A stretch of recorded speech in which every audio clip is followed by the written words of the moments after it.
Delhi police मुर्दाबाद। अब जो सच दिखाना होगा वो प्रशासन से पूछना होगा। क्या जो सच्चाई भरी तस्वीरें आगे पहुंचानी होंगी, देश की जनता तक पहुंचानी होंगी, क्या प्रशासन से पहले उसकी जिम्मेदारी, उसकी सारी चीजें उनसे पूछनी पड़ेंगी। पत्रकार मजबूर हो गए हैं कि माइक लेके सड़क पर जाएं, जनता की बात कहें। आज जो डेमोक्रेसी पे लगातार हमने, चाहे छात्रों की बात कर लें, पत्रकारों की बात कर लें, महिलाओं की बात कर लें, आदिवासियों की बात कर लें। लगता है कि मेरी आवाज़ से आपको समझ में आ रहा होगा कि अगर टॉर्चर सिर्फ मतलब मेंटल टॉर्चर जो होता है बहुत बड़ी चीज़ होती है, वो अपने आप में एक टॉर्चर का शुरुआत। 7 अलग अलग धाराओं में जो है मेरे ऊपर केस दर्ज किया गया था, क्योंकि मेरे ऊपर मुकदमा किया गया। कई और मेरे साथी पत्रकार थे, सबको अलग अलग बुलाया गया ताकि एक दूसरे की आवाज़ न उठा सके।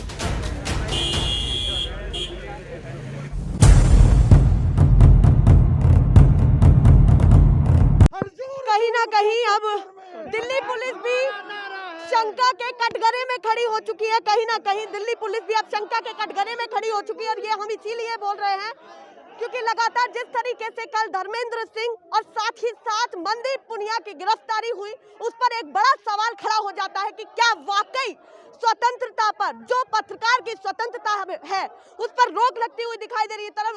एक तरफ आप देखेंगे कि मीडिया, सभी पत्रकार यहाँ पर इकट्ठे हो चुके हैं, फ्रीलांसर हो जो भी हैं, यहाँ सभी पत्रकार इकट्ठे हो चुके हैं। एक ही मांग उनकी लगातार चल रही है। दूसरी तरफ उधर दिल्ली पुलिस भी तैयार है। बार बार हमने अपनी तस्वीरों में जो 26 जनवरी से लगातार हो रहा है वो दिखाया कि किस तरीके से प्रशासन ने भी अपना साथ दिया। कहीं ना कहीं इन सभी किसानों का जो मुद्दा हम लगातार उठाते रहे उस पर साथ दिया, पर कहीं ना कहीं सवाल उठ रहे हैं उन सभी चीजों पर। जो सच्चाई दिखाते हुए पत्रकारों पर रोक लग रही है, क्यों रोक लग रही है? क्या अब जो सच दिखाना होगा वो प्रशासन से पूछना होगा। क्या जो सच्चाई भरी तस्वीरें आगे पहुंचानी होंगी, देश की जनता तक पहुंचानी होंगी, क्या प्रशासन से पहले उसकी जिम्मेदारी, उसकी सारी चीजें उनसे पूछनी पड़ेंगी। तरह तरह के सवाल उठे हैं। सवाल ये है साथियों कि इस सरकार में, ये सरकार 2014 में जब से नरेंद्र मोदी की सरकार बनी है तब से लगातार प्रेस पे, पत्रकारों पे हमले लगातार बढ़ते ही जा रहे हैं। आप चाहे प्रशांत कनौजिया का मामला उठा लीजिए, मनदीप पुनिया का मामला उठा लीजिए, और चाहे हाथरस कांड के दौरान जो जितने पत्रकारों को गिरफ्तार किया गया उसका मामला लीजिए।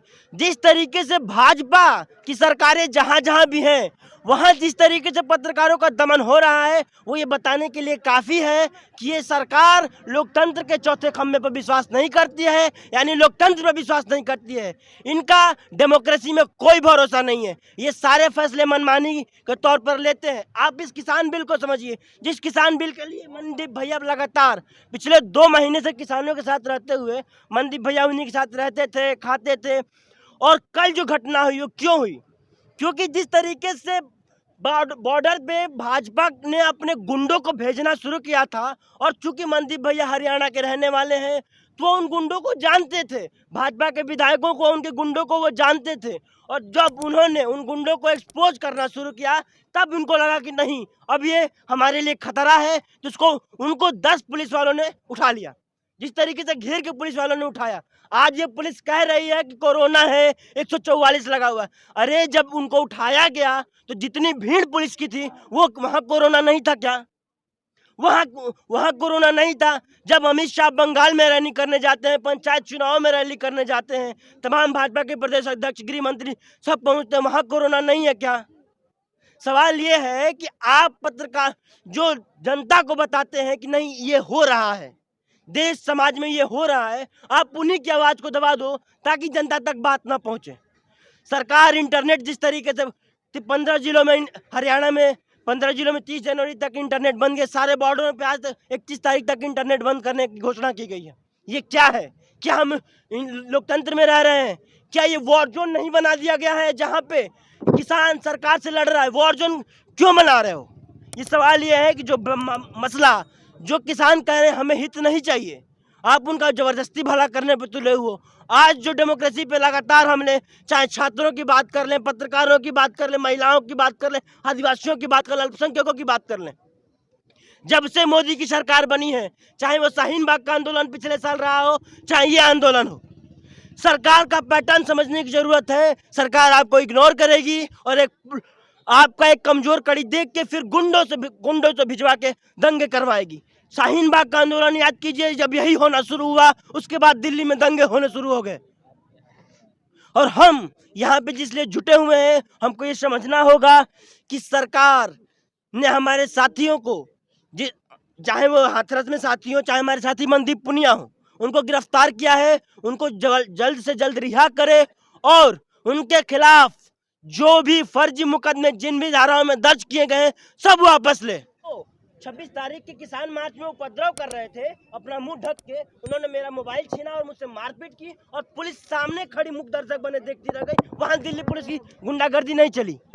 26 तारीख को जब हम नजफगढ़ से नांगलोई मार्ग की तरफ बढ़ रहे थे, नांगलोई चौक पे जब पुलिस एक लगातार आंसू गैस के गोले मार रही थी और किसान पीछे अपना खड़े थे, तभी अचानक से कुछ उपद्रवी जो मुंह ढके हुए थे उन्होंने हमला शुरू किया। और जब मैं कोने से तोड़फोड़ शुरू करी और जब मैं कोने से खड़े होकर रिकॉर्डिंग कर रहा था मेरे अपने वीडियो, तो अचानक से 15-20 लोग उपद्रवी जो थे वो आए, मुझे घेरा, मुझसे मारपीट की, मेरा मोबाइल छीन लिया और मेरे पैसे गिर गए कपड़े वपड़े फाड़ने की वजह से। तो उस वक्त पुलिस कुछ नहीं की। और जब कोई पत्रकार अपना काम शालीनता से शांतिपूर्वक ढंग से कर रहा है तो उसको उठा ले जाते हैं कि ये हमको धक्का दिए। अरे तुम क्या कर रहे थे निकम्मों की तरह खड़े होकर, लोग चोरी कर ले रहे हो, तुम कुछ नहीं कर पा रहे हो। देखिए, ये पहला कोई मामला नहीं है मेरे ऊपर। इससे पहले जो है नोटिस करके दिल्ली क्राइम ब्रांच ने मुझे बुलाया था। 7 अलग अलग धाराओं में जो है मेरे ऊपर केस दर्ज किया गया था और मेरा ही अलग नहीं, अलग अलग चैनल को अलग अलग दिन में बुलाया गया था। तो आप देखिए कि आज मेरा नंबर है, इनका नंबर है, कल किसी और का भी नंबर हो सकता है। इसलिए बेहद ज़रूरी है कि सभी लोग यहाँ पर पहुँचे, क्योंकि मेरे ऊपर मुकदमा किया गया। कई और मेरे साथी पत्रकार थे, सबको अलग अलग बुलाया गया ताकि एक दूसरे की आवाज़ ना उठा सके। तो आज हम सब लोग इकट्ठा हुए हैं, तो कम से कम ये बात रखा जाए कि ज़्यादा से ज़्यादा जो है संख्या में जो है यहाँ पत्रकार पहुँचे और सबकी आवाज़ उठाई जाए। ये देखिए कॉपी है जो 7-8 मुकदमे मेरे ऊपर 7-8 अलग अलग धाराओं में जो है मेरे को दिल्ली क्राइम ब्रांच ने बुलाए थे। चलिए मैं एक बार पढ़ के सुना देता हूं आपको। धारे कौन कौन से? 124 ए, 153 ए, 465, 499,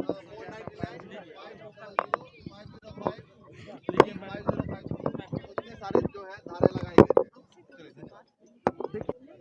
कोई भी आंदोलन, कोई भी मसला, कोई भी व्यक्ति जो सरकार के खिलाफ, सरकार को लेकर, क्या ठीक है, सरकार को लेकर अपनी आवाज बुलंद करता है, तो पहले सरकार उसके खिलाफ अपने मीडिया हाउसेज से, मेरी बातों को गौर करें, अपने मीडिया हाउसेज से खबर चलाती है और पब्लिक के मंच में एक नैरेटिव सेट करती है कि ये गुंडे हैं, ये आतंकवादी हैं, ये जिहादी हैं, ये खालिस्तानी हैं, तमाम चीजें की जाती हैं।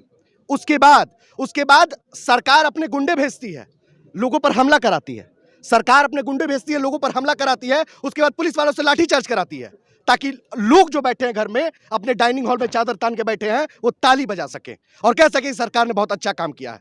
सरकार हर मुद्दे पे यही काम करती है। आप यह बात समझ जाइए कि आज देश में पत्रकारों के 2 फांक बच चुके हैं और ये पहला फांक जो फर्जी राष्ट्रवादियों का है, वो तमाम हमले कर रहा है हमें गिराने के लिए, हमें हिलाने के लिए। पर उन तक ये संदेश जाना चाहिए कि वाकई में जो लोकतंत्र के रक्षक हैं वो यहाँ बैठे हैं, वो आपके समक्ष खड़े हैं और हम आज इकट्ठा हुए हैं। आज हम इकट्ठा हुए हैं, आवाज़ बुलंद कर रहे हैं। और केवल मनदीप पुनिया के लिए ही नहीं, मनदीप पुनिया केवल एक शख्स हैं, उनके पीछे हजार तादाद है पत्रकारों की जो आज आवाज़ बुलंद कर रही है, निष्पक्ष रहना चाहती है। स्वतंत्र पत्रकारिता पे एक वाक्य बोलूँगा, उसके बाद मैं बात खत्म करूँगा कि आज पत्रकार स्वतंत्र पत्रकार बनने पर मजबूर हैं। आप समझिए कि मीडिया हाउसेज ने अपने आप को ऐसे तमाम पार्टियों के बैनर तले खड़ा कर लिया है कि हम पत्रकार मजबूर हो गए हैं। हम पत्रकार मजबूर हो गए हैं कि माइक लेके सड़क पर जाएं, जनता की बात कहें। हमारे पास पैसे नहीं होते हैं, हमें लोगों से क्राउड फंडिंग करानी होती है, जिसके लिए मीम बनता है कि अरे क्राउड फंडिंग को तो भीख कहते हैं। तो ठीक है, अगर इस लोकतंत्र में हमें भीख मांगकर अपनी पत्रकारिता बचानी है तो हाँ, हम बचाएंगे, आखिरी दम तक बचाएंगे। और इसलिए हजार हम इकट्ठा हुए। पत्रकारिता नहीं, लोकतंत्र को भी बचाएंगे। लोकतंत्र को भी बचाएंगे।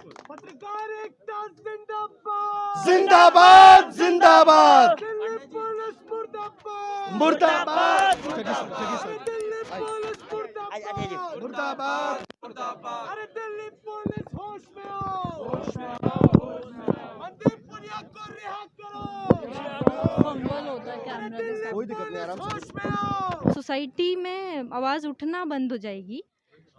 बहुत अनफॉर्चुनेट चीज़ है, लेकिन कोई भी तबका, चाहे उसके पास प्रशासन की जिम्मेदारी है, चाहे उसके पास कोई सत्ता है, वो ये ना समझे कि आवाज़ें बंद हो जाएगी या लोग आवाज़ों को असली कानों तक, उनके हकों तक पहुंचाना बंद कर देंगे।